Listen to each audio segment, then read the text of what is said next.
एक बहुत बड़े आर्थिक लाभ को देखते हुए और साथ ही साथ एक बड़े राहत के कार्य को समझने के लिए ये वीडियो हम आपके समक्ष लेकर के उपस्थित हुए हैं। आज जानते हैं कि कैसे हमें एक राहत मिलने वाला है, जिसके माध्यम से हम अपने कार्य की सफलता ही नहीं बल्कि एक श्रेष्ठ मुकाम को प्राप्त कर पाते हैं। ध्यान होगा आपको कि 1 मई सन 2024 को देवगुरु बृहस्पति का गोचर परिवर्तन हुआ है और इसी पर आधारित 3 ऐसे बिंदु हैं जिस पर हम प्रकाश डालने वाले हैं, अर्थात एक बड़े राहत, एक बड़े सुकून का मुझे समय प्राप्त होने वाला है। क्या होगा, कैसे होगा, इसी को जानने के लिए हमने केतु, शनि और देवगुरु बृहस्पति के गोचर स्थिति को हमने यहाँ पर लिया हुआ है, जिसके प्रभाव को हम समझकर ये जानेंगे कि कौन से वो 3 बड़े राहत हैं जो हमें प्राप्त होने वाले हैं। सबसे बड़ा जो प्रभाव होगा, सुकून होगा, वो होगा देवगुरु बृहस्पति का शनि के कैद से मुक्त होना। देखा जाए तो देवगुरु बृहस्पति स्वयं भाग्य के प्रतीक माने जाते हैं, तो वहीं पर शनिदेव विलंब के कारक होते हैं, अर्थात जिस स्थान पर शनिदेव विद्यमान होते हैं वहां पर विलंबता आती है लेकिन बढ़ोतरी 100% प्राप्त होती है। देवगुरु बृहस्पति अभी तक क्या हुआ था, पिछले अप्रैल 2023 महीने से ये ठीक आपके चतुर्थ भाव पर सुशोभित हो रहे थे, परंतु शनिदेव जो आपके अपने ही राशि के स्वामी बनते हैं, यही शनि देवता की तीसरी दृष्टि इन पर पड़ती है।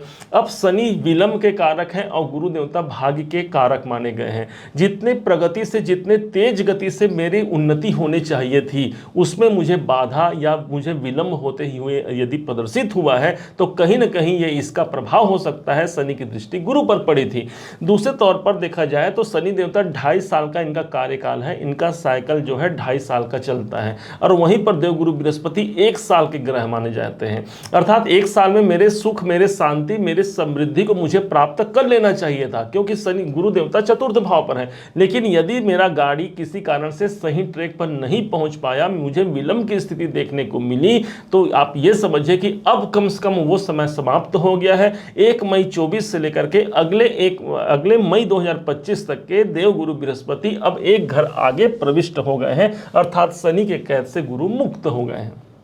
अब होगा क्या, जैसे ही देवगुरु बृहस्पति अब आपके त्रिकोण भाव पर आ गए हैं, और त्रिकोण भाव पर देवगुरु बृहस्पति का आना, जो कि ये 12वें घर के मालिक हैं और स्वयं आपके साहस परिश्रम भाव के मालिक हैं, तीसरे भाव पर आए हुए हैं। एक ऐसी राशि पर आए हैं जो स्वयं धन की राशि है और आपके योग कारक ग्रह की राशि मानी गई है, जो शुक्र के राशि पर आए हैं, अर्थात एक बड़ी धन की प्रबलता, क्योंकि गुरु एक ऐसे ग्रह हैं, दोनों गोचरों को यदि समझा जाए तो गुरु और शनि, तो गुरु हमारे धन की राशि पर है और शनि देव स्वयं धन भाव पर बैठे हुए हैं। इसलिए हमने शुरू में ही कहा था कि आर्थिक लक्ष्य को प्राप्त करने के लिए, आर्थिक प्रबलता को प्राप्त करने के लिए यह समय एक बहुत बड़े उपयोगी समय आपके लिए सिद्ध हो सकता है। एक ऐसे कार्य की अनुभूति करा सकती है जिसमें आपकी ज्ञान की पिपासा बढ़ने वाली है, आप ज्ञानी होने वाले हैं।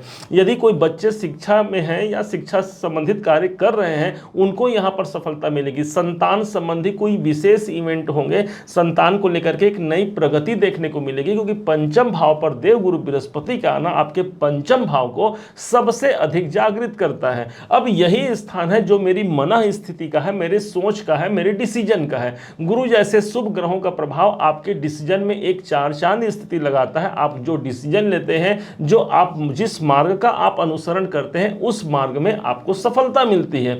ये हो गया देवगुरु बृहस्पति जो कि पंचम भाव पर आए हैं, शनि से मुक्त हुए। अब दूसरे पॉइंट पर समझिए। दूसरे पॉइंट का यह मतलब हो गया षडाष्टक योग इस समय पर टूट गया। अभी तक क्या था, देवगुरु बृहस्पति चतुर्थ भाव पर थे और केतु देवता ठीक आपके भाग्य भाव पर उपस्थित है। केतु से गिना जाए तो गुरु की स्थिति 8वें घर पर है और गुरुदेव से केतु की स्थिति 6ठे भाव पर है। ज्योतिष शास्त्र में इसे षडाष्टक योग कहा जाता है। इसके माध्यम से हमें रुकावट, विलंब, परेशानी, चिंता, डिप्रेशन, तनाव इत्यादि का सामना करना पड़ता है। मेरे भाग्य में जितनी प्रबलता चाहिए, मेरी भाग्य में जितनी उन्नति चाहिए, उस उन्नति के अनुरूप मुझे सफलता नहीं मिल पाती, चाहे वो मेरा परिश्रम हो या फिर मैंने किसी कार्य में अपना टाइम दिया है, उस टाइम के अनुरूप मुझे सफलता नहीं दिख पाती या फिर कुछ न्यून या कम दिख पाती है। तो अब कम से कम एक बड़ी एक शांति, एक राहत ये मिलेगी कि 1 मई से देवगुरु बृहस्पति वृषभ पर आए हैं, अर्थात आपके अपने मकर राशि से पंचम भाव पर आए हैं। वो षडाष्टक योग टूट गया। अब सिर्फ षडाष्टक योग टूटा ही नहीं, बल्कि गुरु की जो 5वीं दृष्टि है वो सीधे केतु पर पड़ गई। ध्यान होगा आपको, हमने इसके पहले एक वीडियो बनाया भी था जिसमें यह प्रदर्शित किया था कि गुरु की 5वीं दृष्टि गंगा जल के समान पवित्रता रखती है। उस हिसाब से क्या गुरु की दृष्टि केतु पर पड़ रही तो पवित्रता नहीं आएगी? यदि केतु किसी कारण से मेरे भाग्य उन्नति में यदि बाधा कारक बने हुए हैं तो भी देवगुरु बृहस्पति उस बाधा से मुक्त करा करके एक भाग्य की जागृति कराएंगे, एक किस्मत का साथ मुझे मिलेगा, मेरे उच्चाधिकारियों का सपोर्ट मिलेगा, मुझे एक ऐसा सपोर्ट मिलेगा जो मेरे संग संग मेरे कार्य में आगे मुझे बढ़ोतरी कराएगा, मेरे करियर में सक्सेस हो, मेरे पारिवारिक कारण हो या मेरे आर्थिक कारण हो, उन कारणों में भी मुझे एक सफलता का श्रेय बन करके देवगुरु बृहस्पति मेरे पंचम भाव पर आए हुए हैं। आपको ऐसा जानना चाहिए।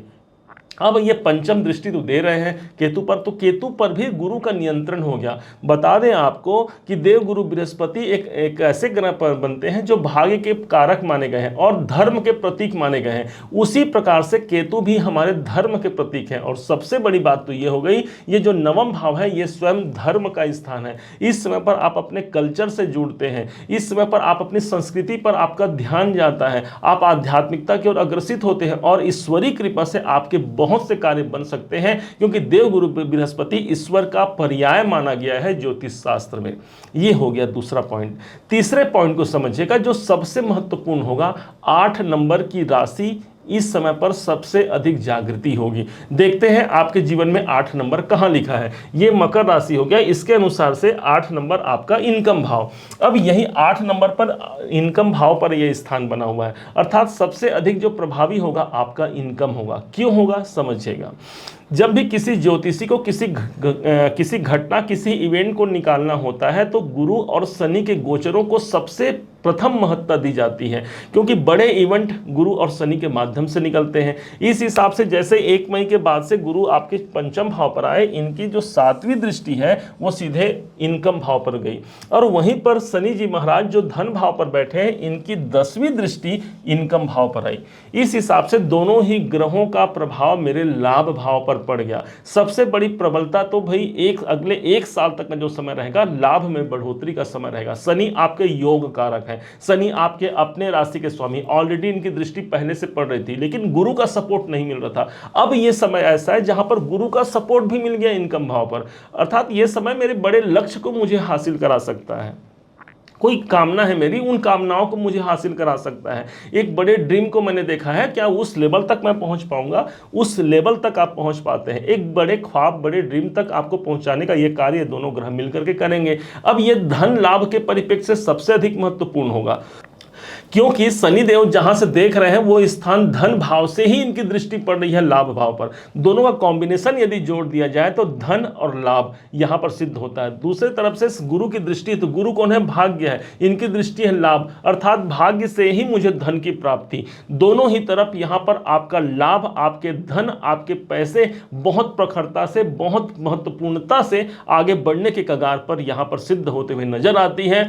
अब अपने कार्य पर निष्ठापूर्वक इस समय पर लगे रहिए, और कोई नया यदि विकल्प आपको तलाश करना है, उस विकल्प की तरफ भी आप आगे बढ़ सकते हैं, क्योंकि ये बड़े लाभ का, बड़े अवसर का ये प्रभाव होगा जो पूरे 1 साल तक आपके जीवन पर सबसे ज्यादा प्रभावी रहेगा।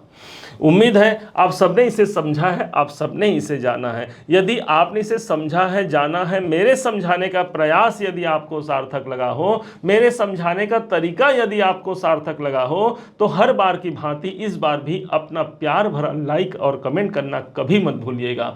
और हाँ, यदि अभी तक आपने चैनल को सब्सक्राइब नहीं किया है, सब्सक्राइब करते हुए अपना प्यार जरूर दीजिएगा। पुनः एक बार फिर आप सभी का दिवस बहुत मंगलमय हो, इन्हीं शुभकामनाओं के साथ। जय श्री राम।